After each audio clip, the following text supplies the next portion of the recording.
I talked to Rock yesterday just for like 10 minutes or something, and we got really excited about stand-up again. I go, you right? And he goes, I kind of am. I kind of like, he can't stop. When he was doing his tour, he's like, I need a break, blah, blah, blah. He just did like a fucking year on the road or some shit. And then he's right back to like, got some ideas. Got some shit. I think that's a good way to do it. Take a little break and just refresh your mind so you're not running stale. Of course. Because he did a live special too. His live special was I loved it. Yeah, and it was also like the build-up because of getting slapped by Will Smith and all that crazy shit. Yeah. I think that was like the best thing that ever happened to him. Because then he became like wild again. Like his stand-up was like outrageous. Like it was like the Rock of old. That night was like watching a fucking Super Bowl. You were just like, what? It's a live event? Holy fuck, what the fuck? And then he was a badass, and I think he had some white shit on, and he looked cool as fuck, and you were waiting for him to talk about it, and then he got to it, and he got fucking excited. Well, he didn't talk about it for a while on stage. Like he would tell people, if you think I'm going to talk about it, I'm not. Yeah. He wanted to be ready, and he wanted to really think about what he was going to say. And how to say that's because of where we are in life, where anything you say is fucking on the internet the next day. So he's like, I got to be careful and not blow this shit up. And also, they would ruin the bits. Yeah. Because people would just tell the bits, and then it wasn't even ready yet. Yeah, exactly. Because if you have a life-changing event like getting slapped at the Oscars in this most preposterous scenario, the whole thing was preposterous. Yeah. I think for him it was also a wake-up call like, hey, these motherfuckers don't really care about me.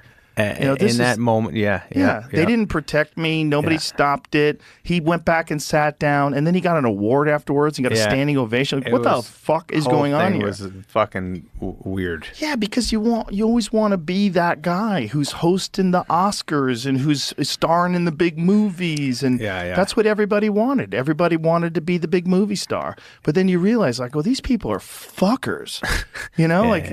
What did you do? How did you set this up? How come nobody tackled him? That was a fucking weird moment. Oh, live the weirdest. Moment. Yeah.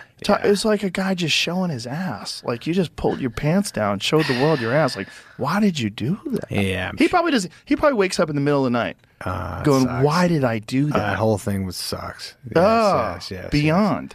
It was almost like a guy who doesn't know how normal people act, thinking this is what you're supposed to do. Go smack that guy. It became fucking just went to a place that he couldn't get out of. Yeah. And started it. And still there. He's still there. Yeah. In everybody's mind, when you see Will Smith, oh, he slapped Chris Rock.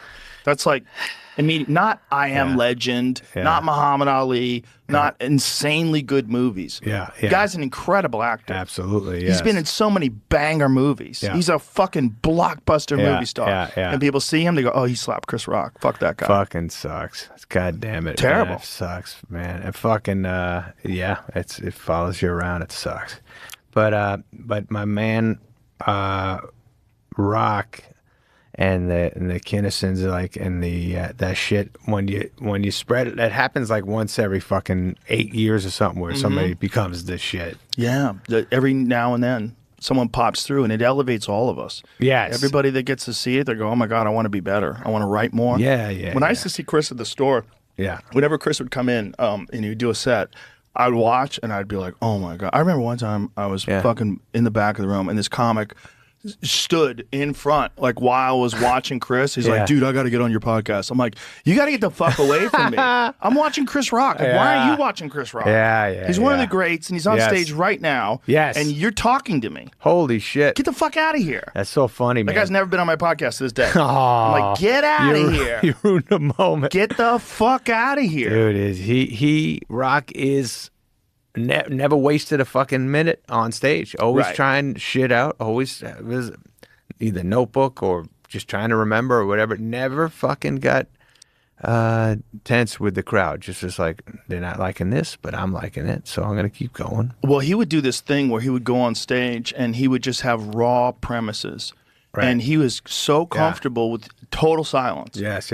Where it wasn't going well, and then he would catch fire and then start killing. Yeah, man. And then they're like, oh, it is Chris Rock. Yeah. And then he would go right back. He was like using them as like a sounding board. You're right. And he would tell them, like, I'm practicing. Yeah. You know, this ain't good. I remember one time he went on somebody fucking killed.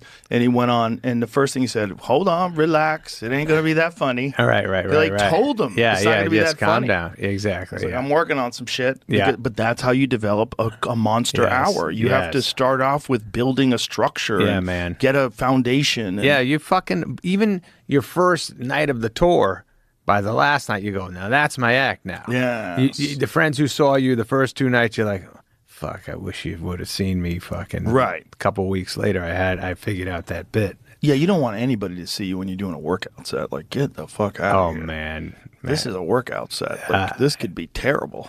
This could end badly. Especially when a buddy sees you eat it like that. What a feeling. Yeah. There's no dismount here. Yeah. Yeah, it's like, it's interesting how those guys, like a guy like Rock or Kinnison or Louis or anybody who's just like really killing it. Yeah. It elevates everybody around you. Yeah, man. Everybody gets a little better because of that, because you get inspired. Agree. I think Rock was on stage and just killed one time, and I remember Jon Stewart, who was probably 24 at the time. I think I was like 18 or 20 or whatever our age difference is. Jon Stewart goes, I don't want. I quit. I don't. Like he's just like, God damn, that's good, man. Well, you know, that's what Eric Clapton said when he saw Jimi Hendrix. Yeah. He saw Jimi Hendrix. He's like, what am I doing? What the fuck am I doing? You Why feel am I like a even doing phony this? after you see you got great shit. Yeah.